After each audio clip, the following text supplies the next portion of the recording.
Hi everyone, welcome back to the channel Manjushree general and kitchen.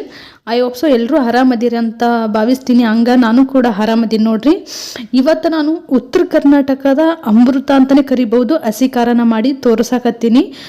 ಭಾಳ ಮಸ್ತ್ ಅಂದ್ರೆ ಮಸ್ತ್ ಆಗ್ತೈತಿ. ಜೋಳದ ರೊಟ್ಟಿ, ಚಪಾತಿ, ಅಕ್ಕಿ ರೊಟ್ಟಿ, ರೈಸ್ ಜೊತೆಗೂ ಕೂಡ ಒಂದೊಂದ್ಸಲ ಮಸ್ತ್ ಅನಿಸ್ತೈತಿ. ಖಂಡಿತ ನೀವು ಒಂದ್ಸಲ ಟ್ರೈ ಮಾಡ್ರಿ ಅಲ್ಲ. ಹಂಗೆ ನನ್ನ ಚಾನಲ್ನ ಇನ್ನೂ ಯಾರೆಲ್ಲ ಸಬ್ಸ್ಕ್ರೈಬ್ ಆಗಿಲ್ಲ ನೋಡ್ರಿ, ಪ್ಲೀಸ್ ಸಬ್ಸ್ಕ್ರೈಬ್ ಮಾಡ್ಕೊಂಡ್ಬಿಡ್ರಿ. ಹೊಸಬರು ಕೂಡ ಅಷ್ಟೇ ಸಬ್ಸ್ಕ್ರೈಬ್ ಮಾಡ್ಕೊಂಡು ನೋಡ್ರಿ. ಇದೇ ಥರ ಯಾವಾಗಲೂ ಸಪೋರ್ಟ್ ಇರಲಿ. ವಿಡಿಯೋನ ಎಂಡ್ವರೆಗೂ ನೋಡ್ರಿ, ಮಸ್ತ್ ಇರ್ತೈತಿ. ಒಂದು ಹಸಿ ಖಾರ ಭಾಳ ಈಸಿ ಆದ ಮೆಥಡ್ ಕೂಡ ಯಾರಾದರೂ ಮಾಡ್ಬೋದು. ಬರ್ರಿ ಹಂಗಾದ್ರೆ ನೋಡೋಣಂತ ಯಾವ ರೀತಿ ಮಾಡೋದು ಹಸಿ ಖಾರ ಅಂತೇಳಿ. ಹಸಿ ಖಾರ ಮಾಡ್ಲಿಕ್ಕೆ ನಾ ಇಲ್ಲಿ ಬೇಕಾಗಿದ್ದು ಏನೇನು ಸಾಮಾನು ಅಂತ ತೋರಿಸ್ತೀನಿ ಪದಾರ್ಥ. ಒಂದೇ ಒಂದು ಟೊಮೆಟೊ ತೊಗೊಂಡಿನಿ. ಹಾಗೆ ಒಂದು 20ರಿಂದ 25ರಷ್ಟು ಹಸಿಮೆಣಸಿನ್ಕಾಯಿ, ಒಂದು ಈರುಳ್ಳಿ ತೊಗೊಂಡಿನಿ. ಆಮೇಲೆ ಕೊತ್ತಂಬರಿ, ಬೆಳ್ಳುಳ್ಳಿ, ಜೀರಿಗೆ, ಉಪ್ಪು, ಎಣ್ಣೆ ಬೇಕಾಗ್ತೈತಿ. ಆಮೇಲೆ ತೋರಿಸ್ಕೊಂಡು ಹೋಗ್ತೀನಿ. ಈಗ ಒಂದು ಪಾತ್ರೆಗೆ ನಾನು 2 ಸ್ಪೂನಷ್ಟು ಎಣ್ಣೆ ಹಾಕ್ಕೊಳಕತ್ತೀನಿ ಮೆಣಸಿನ್ಕಾಯಿ ಉರಿಯಾಕ. ಹಂಗೆ ನೋಡ್ರಿ, ಈ ಖಾರ ಐತಲ್ಲ, ಇದು ನೀವು 2-3 ದಿನ ಇಟ್ಕೊಳ್ಬೋದು. ಫ್ರಿಜ್ ಇದ್ರೆ ಒಂದು ವಾರದ ತನಕ ಇಟ್ಕೊಂಡು ತಿನ್ಬೋದು. ಭಾಳ ಮಸ್ತ್ ಇರ್ತೈತಿ. ಈಗ ಈ ಮೆಣಸಿನ್ಕಾಯಿ ಮುಂದ್ಗಡೆ ಸ್ವಲ್ಪ ಕಟ್ ಮಾಡಬೇಕು, ಇಲ್ಲಾಂದ್ರೆ ಚಟಪಟ ಅಂತ ಸಿಡಿದು ಬಿಡ್ತಾವೆ. ಹಾಗಾಗಿ ಮುಂದಿಂದ ಒಂದು ಸ್ವಲ್ಪ ಕಟ್ ಮಾಡಿ ಹುರ್ಕೊಳ್ಬೇಕಾಗ್ತೈತಿ. ಮೆಣಸಿನ್ಕಾಯಿ ಭಾಳ ಅಂದ್ರೆ ಭಾಳ ಚಂದ ಉರಿಬೇಕು. ಜಾಸ್ತಿ ಟೊಮೆಟೊ ಹಾಕಿ ಸ್ವಲ್ಪ ಮೆಣಸಿನ್ಕಾಯಿ ಹಾಕಿ ಟೊಮೆಟೊ ಚಟ್ನಿ ಥರನೂ ಮಾಡ್ಬೋದು. ಆದ್ರೆ ನಾನು ಹಸಿ ಖಾರ ಮಾಡಕತ್ತೀನಿ.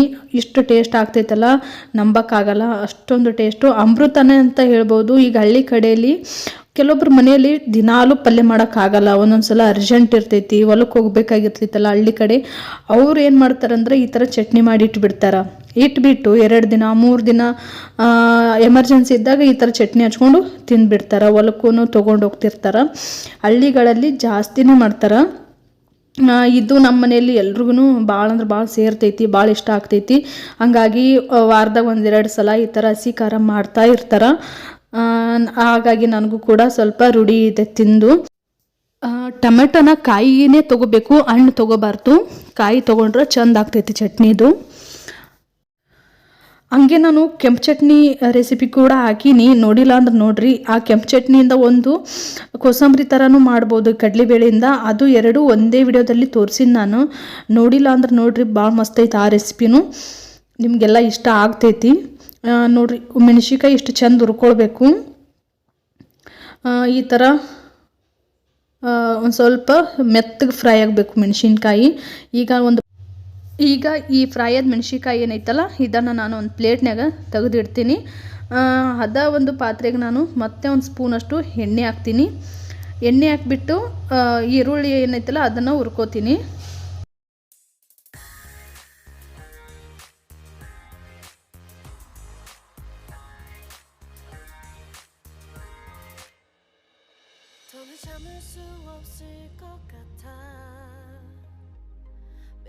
거짓말로 흔들어 난 나를 모든 게 다 상처로 남아 이미 어긋나버린 너와 나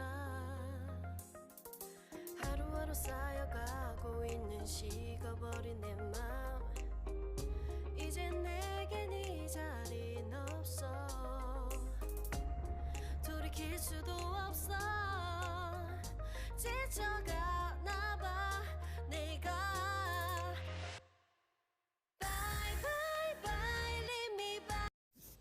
ಈರುಳ್ಳಿನೂ ಫ್ರೈ ಆದ್ಮ್ಯಾಗ ಒಂದು ಟೊಮೆಟೊ ಕಾಯಿ ತೊಗೊಂಡಿದ್ನಲ್ಲ, ಆ ಟೊಮೆಟೊ ಕಾಯಿನೂ ಕೂಡ ಹಾಕ್ಕೊಂಡು ಅದನ್ನು ಕೂಡ ಹುರ್ಕೊಳಕತ್ತೀನಿ. ಇದೂ ಟೊಮೆಟೊನೂ ಅಷ್ಟೇ ಚೆಂದಾಗ ಹುರ್ಕೋಬೇಕು. ಹಸಿ ವಾಸನೆ ಹೋಗೋ ತನಕ ಚೆಂದಾಗ ಹುರ್ಕೊಳ್ಬೇಕಾಗ್ತೈತಿ. ಈಗ ಟೊಮೆಟೊ ಎಲ್ಲ ಚೆಂದ ಫ್ರೈ ಆದ್ಮ್ಯಾಗ ನಾನು ಮೆಣಸಿನ್ಕಾಯಿ ಮತ್ತು ಈರುಳ್ಳಿ ಏನು ಹುರ್ಕೊಂಡಿದ್ನಲ್ಲ ಅದೆಲ್ಲನೂ ಈ ಸದ್ದು ಗ್ಯಾಸ್ ಆಫ್ ಮಾಡಿ ಈ ಪಾತ್ರೆಗೆ ಹಾಕೋತೀನಿ. ಹಾಕೊಂಡ್ಬಿಟ್ಟು ಒಂದು 5 ನಿಮಿಷ ಮುಚ್ಚಳ ಮುಚ್ಚಿ ಇಟ್ಬಿಡ್ಬೇಕು. ಯಾಕೆ ಮುಚ್ಚಳ ಮುಚ್ಚಿಡ್ಬೇಕಂದ್ರೆ ಮೆತ್ತಗಾಗಬೇಕು ಎಲ್ಲನೂ. ಮೆಣಸಿನ್ಕಾಯಿ ಭಾಳ ಚೆಂದ ಆಗ್ತೈತೆ. ಒಂದು 5 ನಿಮಿಷ ಆದ್ಮ್ಯಾಗ ನಾನು ಮುಚ್ಚಳ ತೆಗೆದು ತೋರ್ಸಕತ್ತೀನಿ. ನೋಡ್ರಿ ಎಷ್ಟು ಚೆಂದಾಗ್ಯಾವ ಮೆಣಸಿನ್ಕಾಯಿ ಅಂತ. ಈಗ ಇನ್ನೂ ಒಂದು 5 ನಿಮಿಷ ತಣ್ಣಗಾಗಕ್ಕೆ ಬಿಡಬೇಕು. ಬಿಸಿ ಇದ್ದಾಗ ನಾವೇನಾರು ಮಿಕ್ಸಿಗೆ ಹಾಕಿದ್ವಿ ಅಂದ್ರೆ ಫುಲ್ಲು ನೀರಾಗಿಬಿಡ್ತೈತಿ. ಸ್ವಲ್ಪ ತಣ್ಣಗಾದ್ಮ್ಯಾಗ ನಾನು ಮಿಕ್ಸಿ ಜಾರ್ಗೆ ಹಾಕೊಳಕತ್ತೀನಿ ಎಲ್ಲನೂ. ಹುರ್ಕೊಂಡಿರೋ ಮೆಣಸಿನ್ಕಾಯಿ, ಟೊಮ್ಯಾಟೊ ಮತ್ತು ಈರುಳ್ಳಿ ಏನೈತಲ್ಲ ಇದೆಲ್ಲ ಹಾಕೊಂಡ್ಮ್ಯಾಗ ಒಂದು ಗಡ್ಡೆಯಷ್ಟು ಬೆಳ್ಳುಳ್ಳಿ ಸುಲಿದು ಹಾಕೊಳಕತ್ತೀನಿ. ನಿಮ್ಮ ಮನೆಯಾಗ ಜಾಸ್ತಿ ಜನ ಇದ್ರೆ ನೀವು ಜಾಸ್ತಿ ಕ್ವಾಂಟಿಟಿ ಒಳಗೆ ಎಲ್ಲನೂ ತೊಗೊಳ್ಬೋದು. ಆಮೇಲೆ ಇದಕ್ಕೆ ನಾನು ಕೊತ್ತಂಬರಿ ತೊಗೊಂಡಿನಿ. 1 ಸ್ಪೂನಷ್ಟು ಜೀರಿಗೆ ಹಾಕೊಳಕತ್ತೀನಿ. ಮೇನ್ ಇದ್ರ ಟೇಸ್ಟ್ ಅಂದ್ರೆ ಜೀರಿಗೆ, ಬೆಳ್ಳುಳ್ಳಿ, ಕೊತ್ತಂಬರಿ ಮತ್ತು ಮೆಣಸಿನ್ಕಾಯಿ ಇಷ್ಟಿದ್ರೆ ಭಾಳ ಅಂದ್ರೆ ಭಾಳ ಮಸ್ತ್ ಟೇಸ್ಟ್ ಆಗ್ತೈತಿ. ರುಚಿಗೆ ತಕ್ಕಷ್ಟು ಉಪ್ಪು, ನಿಮ್ಗೆ ಎಷ್ಟು ಬೇಕೋ ಅಷ್ಟು ನೋಡಿ ಉಪ್ಪನ್ನು ಹಾಕ್ಕೊಳ್ರಿ. ಹಂಗೆ ಒಬ್ರೊಬ್ರು ಬೆಲ್ಲ ಹಾಕ್ತಾರೆ, ನನಗೆ ಬೆಲ್ಲ ಇಷ್ಟ ಆಗೋದಿಲ್ಲ. ಒಂದು ಪೂರ್ತಿ ಖಾರ ಇರಬೇಕು, ಇಲ್ಲಾಂದ್ರೆ ಪೂರ್ತಿ ಸ್ವೀಟ್ ಇರಬೇಕು. ಹಂಗಾಗಿ ನಾನು ಸ್ವೀಟ್ ಹಾಕ್ತಾಯಿಲ್ಲ. ನೋಡಿರಿ, ಈಗ ನಾನು ಶೇಂಗಾದ ಪುಡಿ ಹಾಕ್ಕೊಳಕತ್ತೀನಿ. ಶೇಂಗಾದ ಪುಡಿ ಕಂಪ್ಲೀಟ್ಲಿ ಆಪ್ಷನಲ್ಲು, ನಿಮ್ಗೆ ಇಷ್ಟ ಇದ್ರೆ ಹಾಕ್ಕೊಳ್ಳಿ, ಇಲ್ಲಾಂದ್ರೆ ಬೇಡ. 1.5 ಸ್ಪೂನಷ್ಟು ನಾನು ಶೇಂಗಾದ ಪುಡಿ ಹಾಕ್ಕೊಂಡು ಇವಾಗ ಮಿಕ್ಸಿ ಮಾಡ್ಕೊಂಡು ಬರ್ತೀನಿ.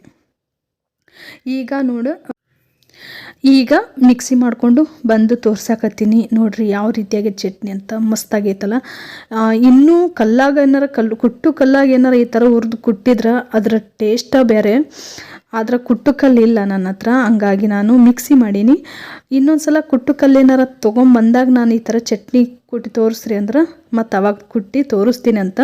ಈಗಂತೂ ಮಿಕ್ಸಿಗೆ ಹಾಕೀನಿ. ಈ ಥರ ಒಂದು ಡಬ್ಬಿಗೆ ಹಾಕೀನಿ. ಡಬ್ಬಿಗೆ ಹಾಕಿಬಿಟ್ಟು ನಾ ಫ್ರಿಜ್ನಾಗ ಇಡ್ತೀನಿ. ಇದನ್ನು ಒಂದು 3-4 ದಿನ ಮಸ್ತ್ ಟೇಸ್ಟ್ ಇರ್ತೈತಿ. 3-4 ದಿನ ನಾವು ಯೂಸ್ ಮಾಡ್ಬೋದು. ಸ್ವಲ್ಪ ಎಣ್ಣೆ ಜಾಸ್ತಿ ಹಾಕಿ ಮೆಣಸಿನ್ಕಾಯಿ ಹುರಿದ್ರೆ 1 ವಾರದ ತನಕ ಇಡ್ಬೋದು. ಹೊರಗಡೆ ಇಟ್ಟು ತಿಂತೀನಿ ಅನ್ನೋರು 2 ದಿನ ಸಾಕು. ನೋಡಿದ್ರಲ್ಲ ಇವತ್ತಿನ ಉತ್ತರ ಕರ್ನಾಟಕದ ಹಸಿ ಖಾರ ರೆಸಿಪಿ ಹೆಂಗೆ ಅನಿಸ್ತಂತ ನನಗೆ ಕಮೆಂಟ್ ಸೆಕ್ಷನಾಗ ತಪ್ಪದ ತಿಳಿಸ್ರಿ. ಇನ್ನು ಯಾವ್ಯಾವ ರೆಸಿಪಿ ಬೇಕಂತಲೂ ತಿಳಿಸ್ರಿ. ಆದಷ್ಟು ಮಾಡಿ ಅಪ್ಲೋಡ್ ಮಾಡ್ಲಿಕ್ಕೆ ಟ್ರೈ ಮಾಡ್ತೀನಿ. ಇನ್ನೂ ಹೊಸಬ್ರು ಯಾರಾನ ನೋಡೋರು ಸಬ್ಸ್ಕ್ರೈಬ್ ಆಗಿಲ್ಲ ಅಂದ್ರೆ ಪ್ಲೀಸ್ ಸಬ್ಸ್ಕ್ರೈಬ್ ಮಾಡ್ಕೊಳ್ರಿ. ಮತ್ತು ಹೊಸ ವಿಡಿಯೋದೊಂದಿಗೆ ಮತ್ತೆ ಸಿಗ್ತೀನಿ. ಅಲ್ಲಿವರೆಗೂ ಖುಷಿಯಾಗಿರ್ರಿ. Thank you for the watching. Thank you.